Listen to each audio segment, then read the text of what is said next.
This is a special episode of Ghostly Whispers. Last week we visited the most haunted village. I thought we would delve into what could be the scariest location in all of Britain.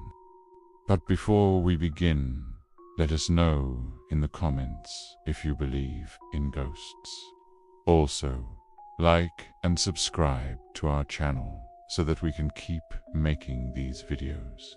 Borley Rectory no longer stands today. What was once a large manor house has been reduced to farmhouses. The only sounds that disturb the peace are the chirping of birds and the rustle of wind through the leaves. It seems hard to believe that this place was once the center of one of the greatest ghost stories ever told. The story of England's most haunted house. The site itself has quite a grand history. Prior to the 19th century, there had stood a much smaller house on the same spot. This was home to several generations of the de Borley family, whose roots could be traced back to William the Conqueror. However, by the mid-1800s, the estate had passed out of the family's hands, and the old house was demolished. In its place, a new rectory was constructed to serve the parish church of St. Mary the Virgin, which stood just across the road. Built of red brick and in a style reminiscent of a medieval manor, it was a handsome building, and the imposing Gothic Revival architecture gave it an otherworldly feel. In 1862, the newly built rectory was occupied by Reverend Henry Dawson Ellis Bull and his family. The Bulls were a large brood with 7 children, and they set about making the rectory a proper family home. The Reverend Bull had been the vicar of nearby Great Bardfield for 14 years before his appointment at Borley. He had been popular in the role, known for his work in restoring the church and his kindness towards his parishioner. However, trouble was brewing within the family. 3 of the Bull's adult daughters had become mediums, and together they ran a spiritualist church. Not surprisingly, given their professions, they claimed to be able to speak with the dead. The Reverend Bull did not share his daughter's interest in spiritualism, and did his best to keep it a secret from his parishioners. Sadly, whatever efforts he made failed. For a while, things went smoothly, but in 1891, the Reverend Bull died, and the ghosts began to appear. While it may seem odd to us today, in the Victorian era, having regular ghostly visitors was something of a status symbol among the higher classes. They were perfectly happy to tell anyone who would listen tales of the specters that haunted the rectory. One of the most frequent apparitions was that of a nun who could often be seen walking the grounds or sitting in the garden wall. She was always cloaked and veiled so that only her eyes could be seen. On one occasion, the eldest daughter was so startled by the sight of the nun in the dining room window that she threw open the door and rushed to help her. But upon entering the room, the apparition was gone. Another ghostly visitor was a former gardener who tended the herb garden. He was responsible for an outbreak of disease that devastated the crops. Allegedly, he wandered the gardens even after his death, pushing the wheelbarrow that had once been his greatest tool. There was also the ghost of a little girl who played in the garden and occasionally climbed into people's beds at night. Sometimes the ghost of a coach and horses could be seen clattering down the lane outside the rectory. The driver would invariably fall asleep at the wheel, and the horses would run away. disappearing into thin air before reaching the house. While the eldest daughters were the most frequently sighted, the youngest, Helen, was the most sensitive to spirits. She claimed to have conversations with them and was guided by their presence. Helen was a deeply religious girl, but her piety was questioned by outsiders who felt that her supposed gift was nothing more than trickery. After the Reverend Bull's death, his widow continued living in the rectory alongside her daughters until her own passing in 1904. Upon her death, the house remained empty until the following year, when it was occupied by a Mr. Horace Woods. Like the Bulls, Horace and his wife were spiritualists, and they quickly began holding seances in the house. With Helen Bull's help, they managed to make contact with the spirit of a woman named Marie Lear, otherwise known as the White Lady. She claimed to have been a servant at the rectory 70 years earlier, and said that she had been murdered by a member of the Borley family. Her body was never found, but the ghost was very real, or so the family claimed. In 1928, the rectory was occupied by yet another clergyman, the Reverend Guy Eric Smith. His wife, however, was a skeptic when it came to all matters of the paranormal. That all changed, though, when strange occurrences began taking place. Doors opened and closed on their own. Objects fell off shelves without explanation, and disembodied voices whispered in the hallways. When Mrs. Smith tried to investigate, the sounds would cease. One day, she noticed a small skull in a cupboard in the kitchen. Wrapped in paper, it looked like it had been placed there purposefully. The couple grew increasingly uneasy, so Mrs. Smith wrote to the Daily Mirror newspaper and explained their situation. The editor put them in touch with one of the country's leading psychical researchers, Harry Price. Price arrived at the rectory in June and immediately began investigating.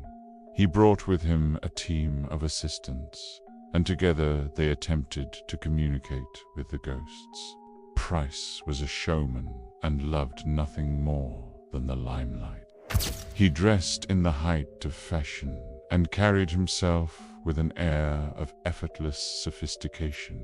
Unlike many of his peers, Price did not dismiss those who claimed to see ghosts as mad or delusional.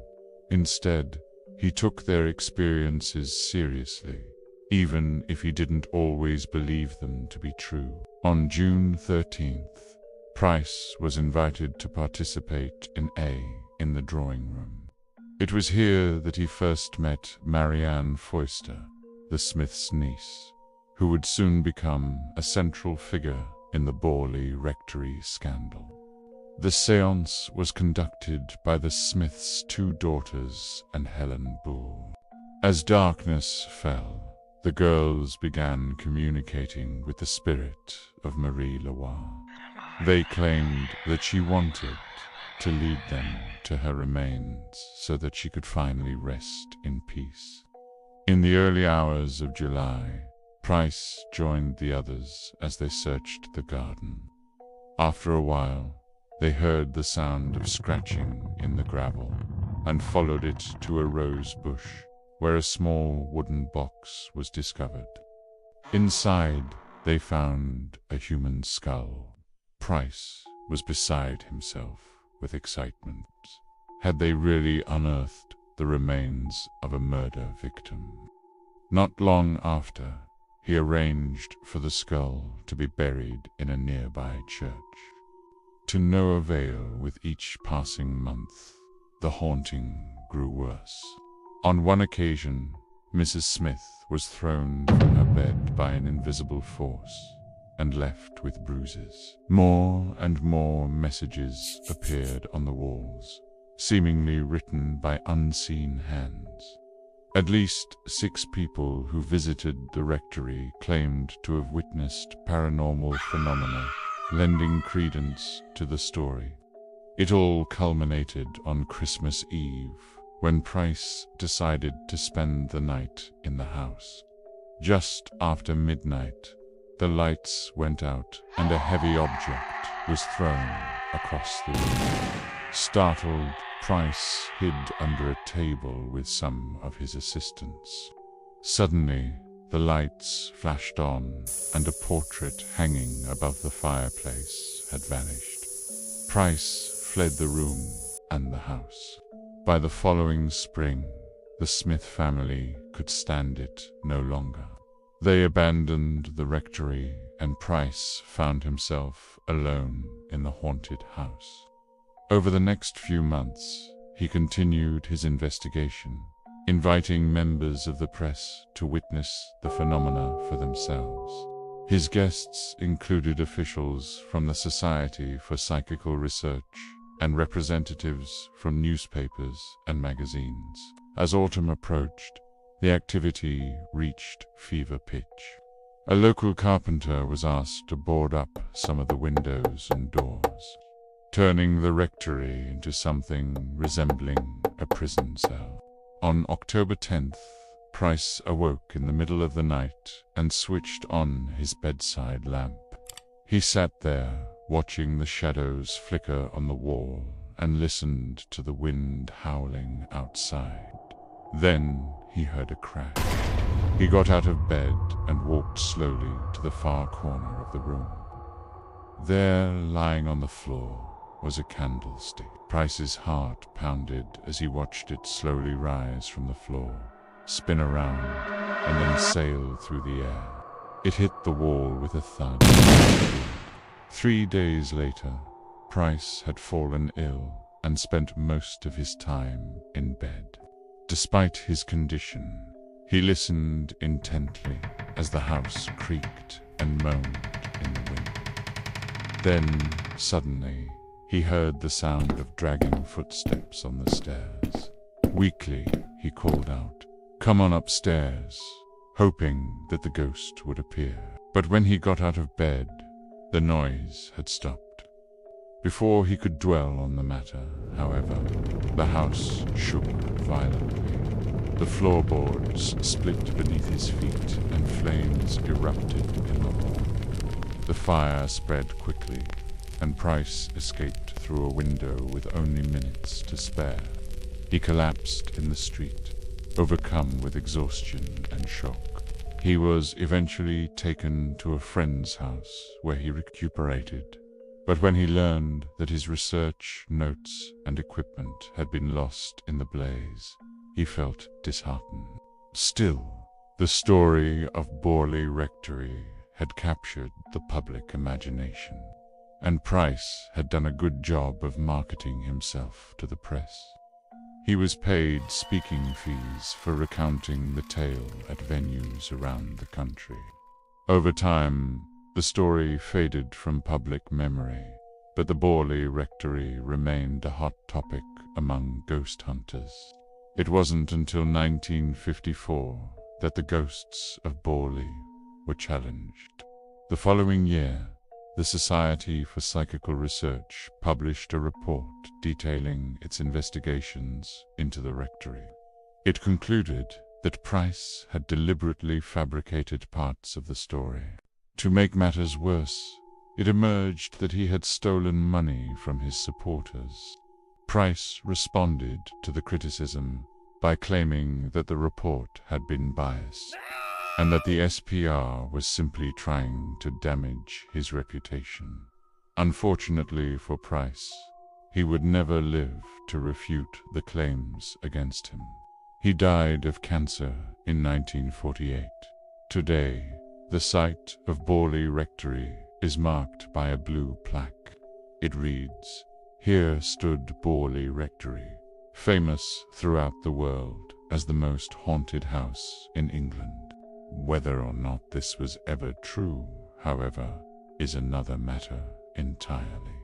And that concludes this episode of Ghostly Whispers.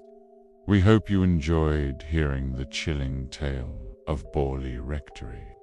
If you did, please don't forget to leave us a thumbs up and subscribe to our channel so that we can keep making these videos. And why not share your ghost stories with us in the comments below? Until next time, goodbye.